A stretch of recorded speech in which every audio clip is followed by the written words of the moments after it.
Quando Samuel voltou, ele fez a necrópsia do amigo dele e ele ficou preocupado, ficou questionando se ele morreu com a mesma infecção que as mulheres que vêm dar à luz aqui morrem.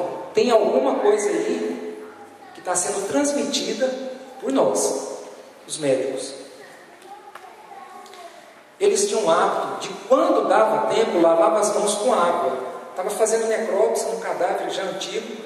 Aqueles cadáveres não eram conservados em geladeira, porque naquela época ainda não tinha geladeira. Então imagina como eram as condições. Eles estavam aqui em um cadáver, já em decomposição, e ia fazer um parto. Quando dava, lavava as mãos com água. Raramente lavava com sabão. Então ele chegou à conclusão que as partículas que davam infecção naquelas mulheres eram transportadas nas mãos dos médicos ou dos estudantes. A partir daquele dia, 15 de maio de 1847, ele instituiu que seria obrigatório, antes de qualquer médico fazer um parto, deveria usar uma solução de ácido clorídrico para lavar as mãos. Ele percebeu que imediatamente a taxa de infecção reduziu. Mas ele ainda teve muita dificuldade em difundir essa sua descoberta. Houve várias resistências, mas coisa andou. E no ano de 1889, 3 médicos assumiram um hospital famoso nos Estados Unidos chamado John Hopkins Hospital. Dentre esses 3 médicos tinha um que era um excelente cirurgião, Dr. Halsted. Naquela época, 1889, portanto, mais ou menos 40 e poucos anos após ter se instituído a lavagem das mãos, eles usavam solução de ácido clorídrico para lavar as mãos. Ele era solteiro e tinha ali uma enfermeira que o ajudava. E por usar aquela solução de ácido clorídrico, ela começou a desenvolver alergia, começou a descamar e as mãos dela ficaram feridas. E ela não podia mais entrar na cirurgia para auxiliar o Dr. Halsted. Então ficou muito chateado com aquilo e foi procurar um amigo dele, um microempresário chamado Goodyear, e pediu para que o Goodyear desenvolvesse uma luva de borracha para que a sua auxiliar pudesse ajudá-lo. E ele então desenvolveu uma luva de borracha preta, imagine. Eram as primeiras luvas cirúrgicas. E para não ficar assim constrangedor ela somente estar usando, ele instituiu que toda a equipe dele deveria usar a luva de borracha durante a cirurgia. E a surpresa dele foi que a taxa de infecção reduziu mais ainda. Naquela época não tinha os antibióticos. Então qualquer infecção, por mínima que fosse, a pessoa morria. Se a pessoa tivesse uma infecção de urina, uma cistite, infecção na bexiga, essa infecção subiria para os rins, poderia subir para os rins, dar uma infecção generalizada e a pessoa morrer de septicemia. Uma amigdalite, uma otite, podia levar a pessoa à morte. Então as condições naquela época ainda eram muito precárias. EPIs, os equipamentos de proteção individual que nós hoje usamos nos hospitais, ou qualquer empresa, né? Hoje, se nós chegarmos a uma empresa da construção civil, eles usam capacete, dependendo do local, usam capacete, tampão de ouvido, óculos, cinto, para que eles possam colocar ali as travas de segurança. Mas naquela época não existia nada disso. E a anestesia? Como eram as cirurgias? As pessoas precisavam ser submetidas à cirurgia. Durante uma apresentação circense nos Estados Unidos, tinha um dentista que observou que no grupo que apresentavam ali as palhaçadas, um deles se machucou, estava sangrando muito e ele continuou. Parecia que ele não estava sentindo nada. Mas eles tinham usado ali o gás hilariante naquela apresentação. E aquele dentista então caiu a ficha para ele. Bom, se ele se machucou e não sentiu nada, pode ser que se eu usar essa substância durante os meus procedimentos cirúrgicos, né? No caso, ele era dentista para fazer extração dentária, de repente as pessoas não vão sentir dor. E começou a estudar isso aí. E foi exatamente no ano de 1846, também, no dia 30 de setembro, se fez no hospital nos Estados Unidos a primeira extração dentária, onde o paciente usou ali um chumaço de algodão com éter. Ele apagou, dormiu profundamente, e quando acordou, já tinham feito a extração dentária, e ele disse que não havia sentido nada durante a cirurgia. Antes desse dia, 18 de setembro de 1846, 30 de setembro de 1846, as cirurgias eram realizadas de que forma? O cirurgião tinha alguns assistentes que seguravam o paciente, colocavam um chumaço de tecido na boca do paciente para que ele não gritasse, seguravam enquanto os médicos operavam. Era uma sessão de terror. Era isso mesmo. Isso que há 160 anos atrás.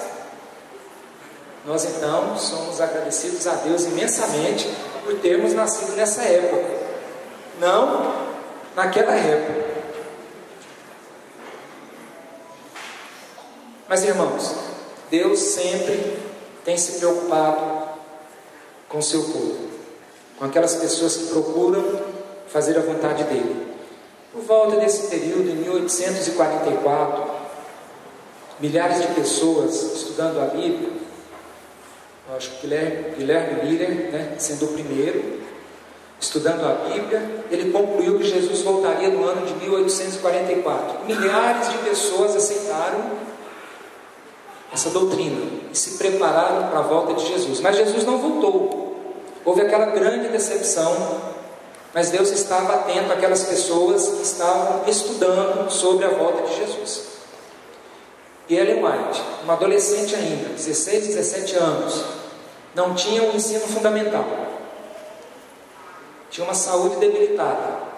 Deus escolheu aquela mulher para que ela transmitisse à sua igreja algumas mensagens. E dentre essas mensagens está a mensagem de saúde. A primeira mensagem de saúde ela recebeu no ano de 1863.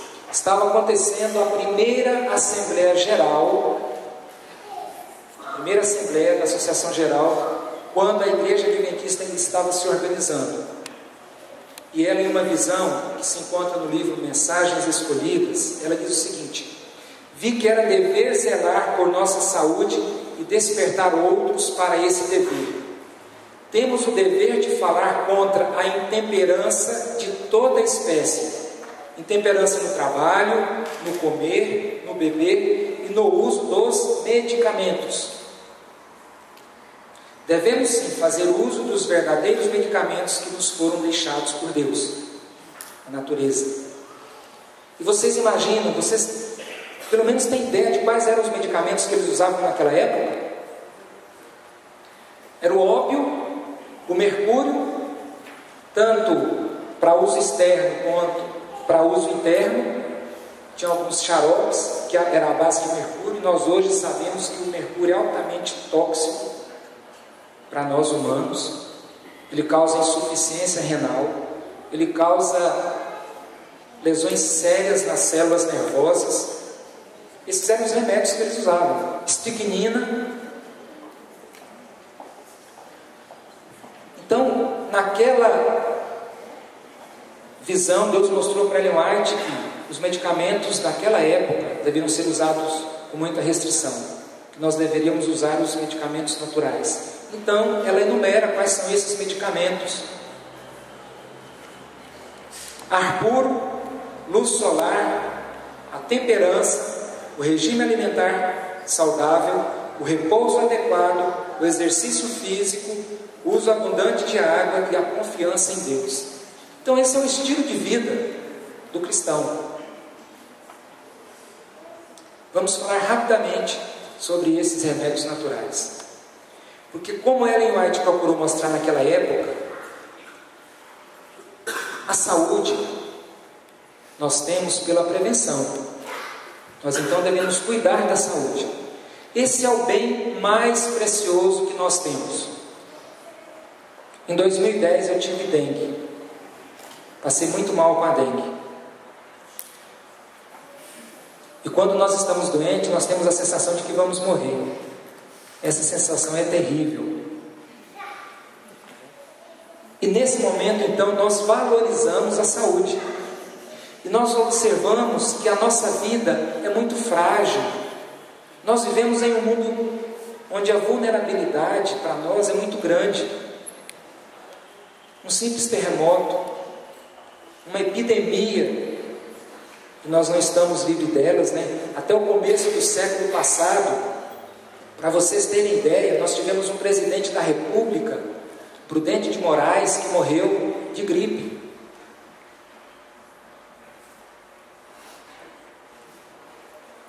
Naquela época, 1929, 1930, não existia as vacinas, não existia transfusão sanguínea, não existia raio-x. Qualquer gripe que dava, as febres, né? Febre espanhola e muitas outras, tinha dia que tinha 5, 6, 7 mil pessoas mortas ali no Rio de Janeiro. E quando começaram as primeiras campanhas de vacina, foi necessário criar a polícia sanitária, porque as pessoas não queriam ser vacinadas. Quando os agentes comunitários de saúde iam nos morros ali no Rio de Janeiro para vacinar as pessoas recebiam, né, com vassoura, com arma de fogo, e foi necessário se criar a polícia sanitária para que obrigasse aquelas pessoas a tomarem as vacinas. Somente em 1929, 28, 29, Alexander Fleming descobriu, por acaso, a penicilina. Então, irmãos, quando Ellen White, lá em 1863, teve aquela visão: olha, vocês têm que cuidar da saúde, o melhor remédio é a prevenção. Era uma mensagem especial naquela época, mas hoje a medicina está comprovando isso. Hoje a medicina tem comprovado, e esse guia alimentar para a população brasileira traz orientações, que eu vou ler mais adiante, que exatamente vem comprovar o que Deus orientou Ellen White e o que ela repassou para nós, e que muitas vezes nós não valorizamos. Se nós fizermos uma reflexão, nós conhecemos as orientações de saúde, tanto é que eu não vou me detalhar aqui hoje, não vou me ater a detalhar as orientações de saúde, não, vou passar rapidamente.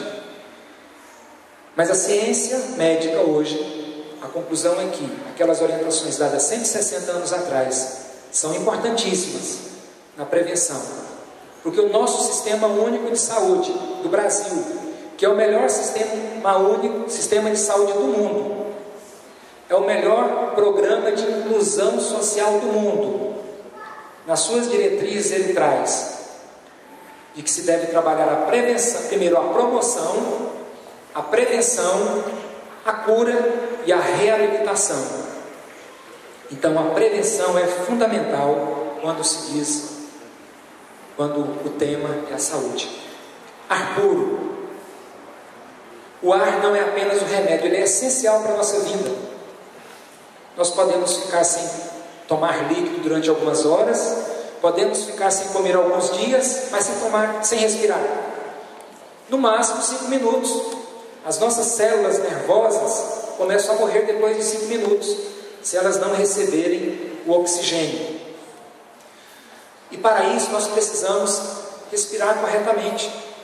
Tem pessoas que no seu trabalho chegam de manhãzinha, sentam ali no escritório, em algum outro lugar, passa a manhã inteira sentado, não consegue respirar profundamente. Em casa, fecha a janela, fecha a porta, não deixa ocorrer uma troca do ar.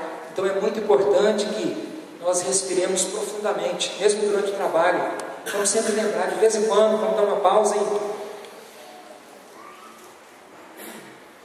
para que aquelas áreas do nosso pulmão, né, na base do pulmão, no ápice do pulmão, naqueles cantinhos ali que não ocorrem as trocas gasosas, para que quando nós expirarmos e inspirarmos, possamos introduzir mais oxigênio no nosso sangue, e assim o CO2 possa ser eliminado. O segundo remédio, a luz solar. O sol é importante porque ele tem um efeito bactericida, ele mata as bactérias, a luz do sol. Então nós precisamos deixar que a nossa casa seja arejada, precisamos abrir a janela para que entre um ar puro, para que entre a luz solar, para que não seja um local insalubre, principalmente no período de chuva. Às vezes acontece de mofar a parede, né? Então nós precisamos abrir as cortinas, as janelas, para que ocorra uma troca de ar e a luz solar possa adentrar em nossa casa, no nosso local de trabalho. E mais do que isso, o sol, ele melhora o nosso humor. Prestem atenção, observe, naqueles dias de chuva, quando está nublado, as pessoas tendem a ficar mais down, mais para baixo. Nos dias de sol, as pessoas ficam mais alegres. E isso é uma coisa bem clara. Se vocês forem nos países onde é mais frio, os países frios, Canadá, alguns países da Europa onde é mais frio, as pessoas ali são mais reservadas. O Brasil é um país totalmente diferente e eles percebem isso. Tanto é que aqui é muito mais difícil as pessoas estudar, as pessoas trabalhar, porque tem muitas outras opções, principalmente as pessoas que moram no litoral, uma praia maravilhosa, um sol radiante. As pessoas, é muito difícil a pessoa ficar em casa estudando, se preocupando, porque é mais aproveitar a vida. Mas nós precisamos da luz solar também diretamente no nosso corpo, porque a vitamina D, que ela faz com que o cálcio que está circulando no sangue seja incorporado, levado para os nossos ossos, para os nossos dentes. Ele é produzido quando a luz do sol incide sobre a nossa pele. Então é muito importante a luz solar. Mas como nós vivemos em um país tropical, em que há uma incidência muito grande da luz solar, precisamos também nos proteger da luz solar durante algumas horas do dia. Precisamos usar o protetor solar. Isso é uma coisa que todos nós, independente mesmo de sairmos de casa, devemos usar protetor solar.